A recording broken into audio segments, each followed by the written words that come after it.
جبکہ ہم اب ایز اے وزیر اعلیٰ خیبر پختونخوا کے وہ صوبے کی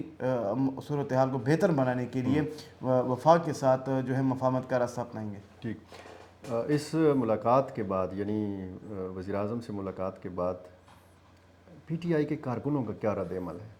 کیا وہ اس ملاقات سے مطمئن ہیں، خوش ہیں؟ ہونی چاہیے تھی یہ ملاقات، نہیں ہونی چاہیے تھی؟ دیکھیں یہ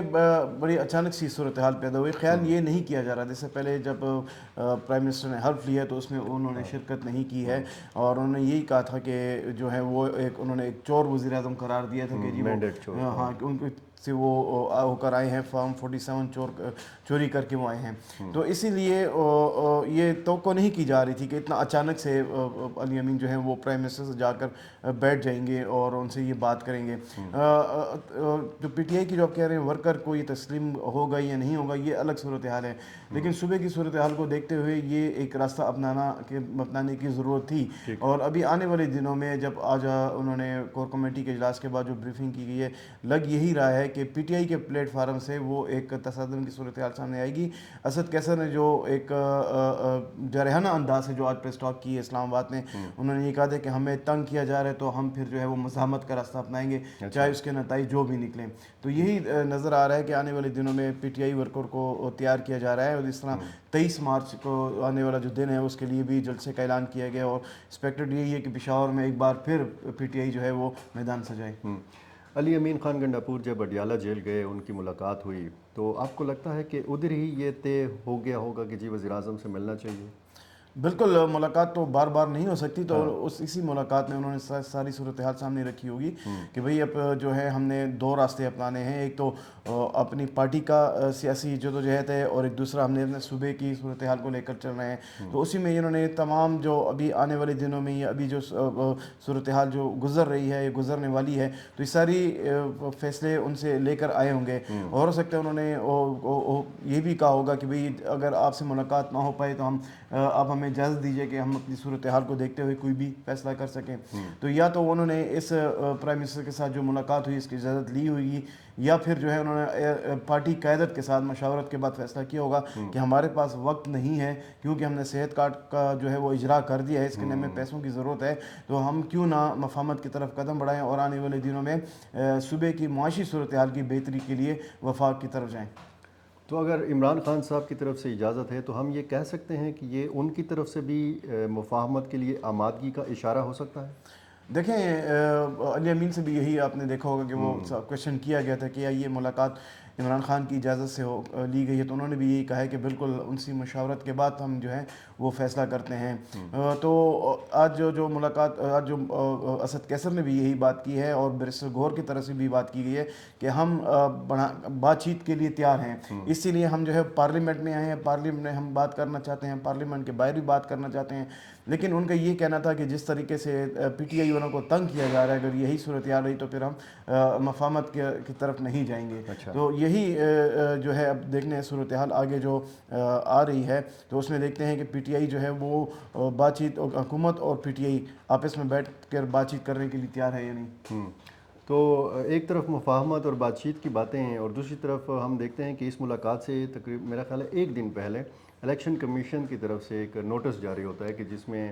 علی امین خان گنڈاپور کو کہا جاتا ہے کہ جی آپ ڈسٹرکٹ الیکشن کمشنر کے سامنے پیش ہوں 26 مارچ کو، اور اس کے بعد پھر یہ ملاقات ہوتی ہے. تو آپ کو لگتا ہے کہ آنے والے دنوں میں مختلف طریقوں سے علی امین خان گنڈاپور کو تنگ بھی کیا جا سکتا ہے؟ دیکھیں ابھی تو الیکشن ہوئے ہیں، حکومت سازی کا مرحلہ مکمل ہوا ہے اور اس کے بعد علی امین کے خلاف یہ کیس بھی نکلا ہے. صرف یہ کیس ہی نہیں ہے، علی امین کے خلاف اور بھی کیسز ہیں. ابھی جو ملٹری کورٹ ہے اس میں بھی علی امین کا کیس چلنا ہے، اس کا بھی فیصلہ آنا ہے. تو ساری صورتحال کو دیکھتے ہوئے ابھی علی امین نے قدم اٹھانا ہے. اگر وہ اپنی حکومت کو بچانا چاہتے ہیں یا وہ چاہتے ہیں کہ یہ حکومت جو ہے وہ اپنا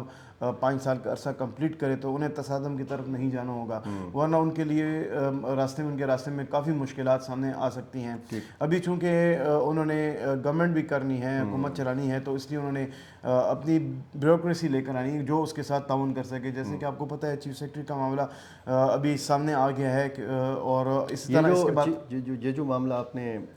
اس پہ ہم تفصیلی بات کرنے کی کوشش کرتے ہیں کہ ایک جو مراسلہ گیا خیبر پختونخوا حکومت کی طرف سے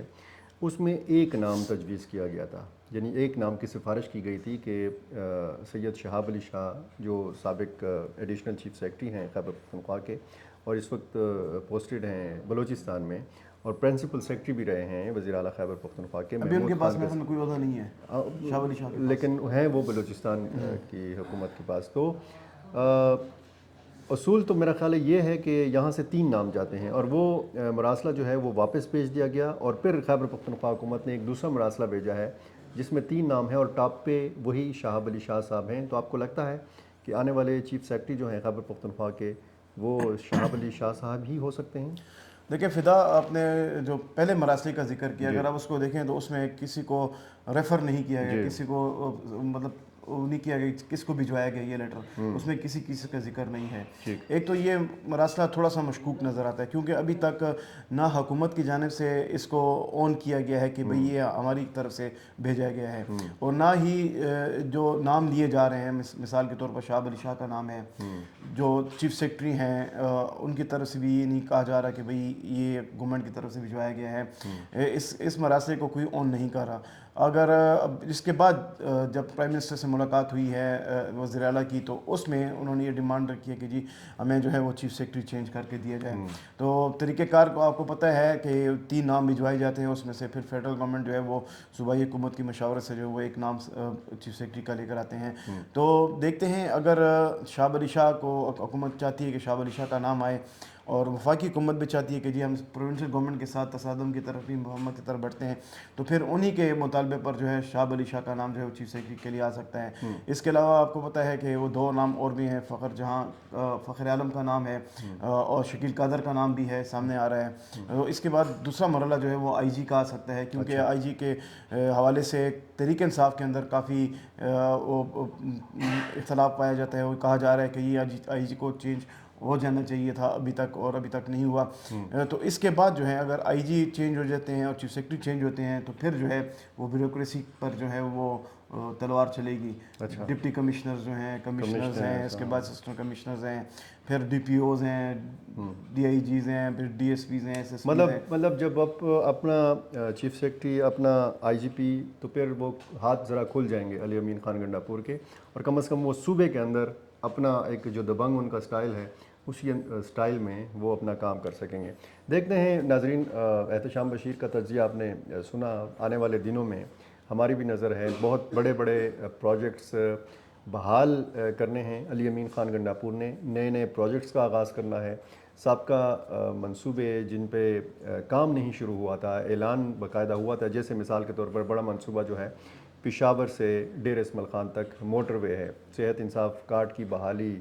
اور ظاہر ہے کہ اس کے لیے اربوں روپے چاہیے اور جتنے بقایا جات ہیں، جتنا کیس تیار کیا ہے خیبر پختونخوا حکومت نے، دیکھنا یہ اب یہ ہے کہ وفاقی حکومت اس حوالے سے اپنا کیا کردار ادا کرتی ہے. آپ کا بہت شکریہ.